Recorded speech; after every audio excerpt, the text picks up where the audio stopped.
Welcome to Quest Tales. Here we journey beyond the veil of the ordinary into lands where magic breathes, swords sing, and ancient secrets wait to be uncovered. If you love fantasy, folklore, and the thrill of a well-told tale, you've found your sanctuary.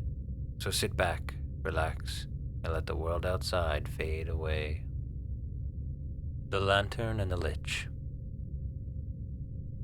The torch hissed in the damp air as Carrin descended the time-worn stone steps.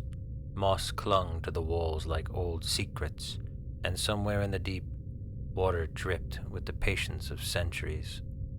The scent of mold, rust, and forgotten spells filled her lungs. She was alone by choice. Companions slowed her down, made noise, panicked at the wrong time, or died in ways that left her cleaning up. Carrin preferred solitude. Silence obeyed orders. Besides, she had the lantern.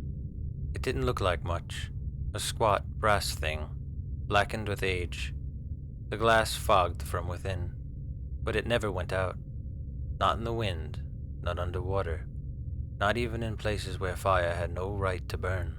More than that, it revealed illusions, glamours, hidden doors, cursed runes. Nothing escaped the blue glow it cast. The lantern had cost her everything. Her sword hand, crushed by a mimic she never saw coming. Her standing in the Guild of Delvers, revoked after she broke code to retrieve it. Her lover, who begged her to stop before disappearing into a dungeon of his own and never returning. But it was hers now, and it would take her to the one place no one else dared go, the vaults of Aelheron. Once it had been the greatest arcane academy in the known world, towers that touched stars, libraries that stretched into the other planes. Then came the Sundering, an arcane war that turned skies to fire. When the smoke cleared, Aelheron was gone, swallowed by the earth, and in its depths, it was said, slept the most feared Lich ever born. Its last headmaster, whose name had been stricken from all record.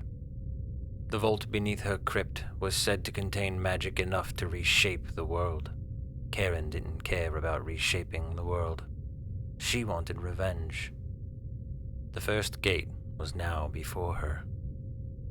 A massive stone mural rose before her, angels with shattered wings and beasts devouring themselves, their eye sockets hollow and empty. As she approached, silver fire carved lines across the mural, forming a riddle. I am taken before I'm given, stolen before I'm earned. Without me, all knowledge is lost. Carrin whispered, Memory? The mural groaned, ancient stone shifting with the weight of truth. Dust cascaded like ash as the gate split down the middle and rolled open with a sigh. Carrin passed through. Inside, the atmosphere shifted, air thicker, laced with latent magic. The walls shimmered faintly under the lantern's blue light, revealing barely held enchantments that frayed at the edges like a rotting lace. One more century, and the whole place might unravel into arcane dust. She didn't need centuries. She needed one moment. Carrin passed the bodies of those who'd come before, petrified delvers frozen mid-scream, blackened husks that had burned from the inside out. Some clutched weapons, others each other. One had scrawled a message in blood on the wall before dying.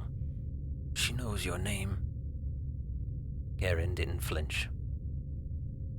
At the corridor's end yawned a spiral staircase, railless, wide as a well.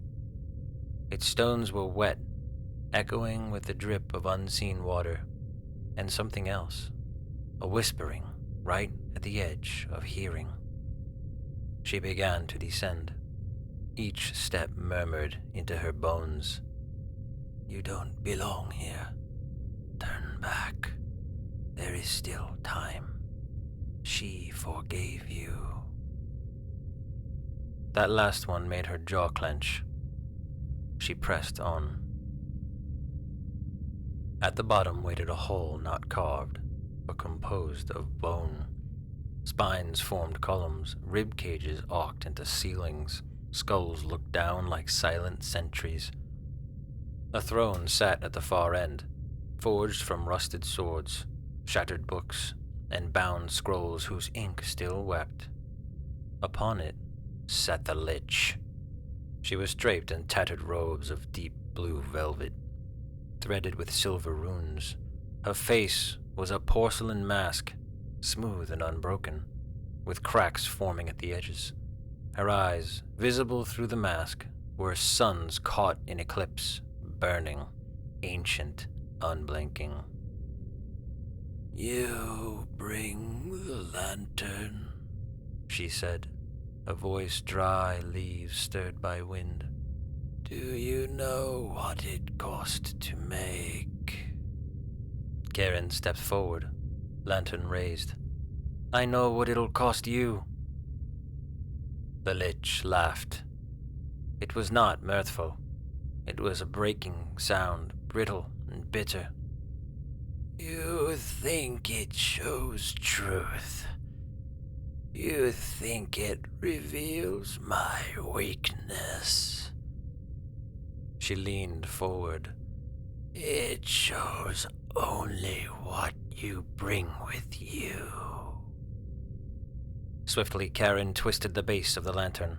The flame shifted from blue to white, then deeper to violet. Now it didn't just reveal, it remembered, and so did the Lich. She gasped, a strangled human sound. Her fingers dug into the arms of the throne. Images flooded the room, swirling like ghosts in the flame's glow. A young mage smiling under moonlight. A mentor crumbling to ash by her own hand.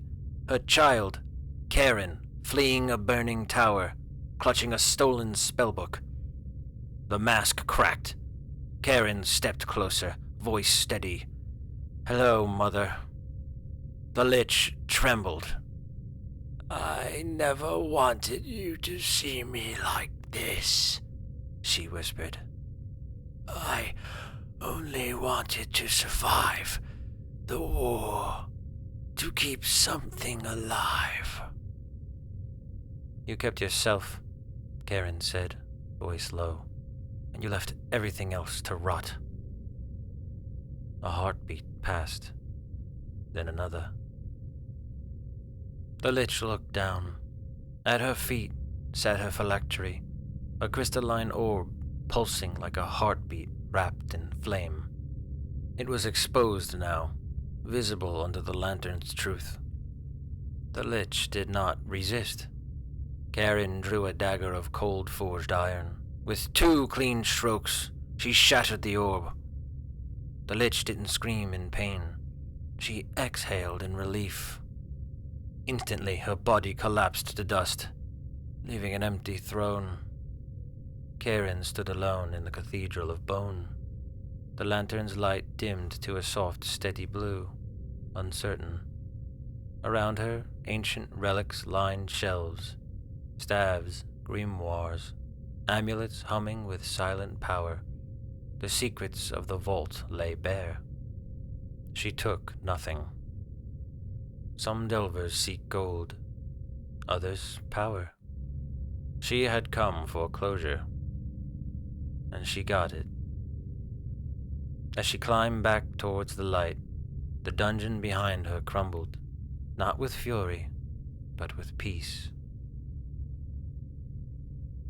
That's it for today's story. Thanks so much for listening. If you enjoyed this tale, go ahead and hit the like button. Don't forget to subscribe for more stories just like this one. Tap the bell so you never miss an upload, and if you have thoughts, theories, or just want to say hello, drop a comment below and I'd love to talk to you. Until next time, stay curious, stay brave, and keep exploring those forgotten places. See you in the next one.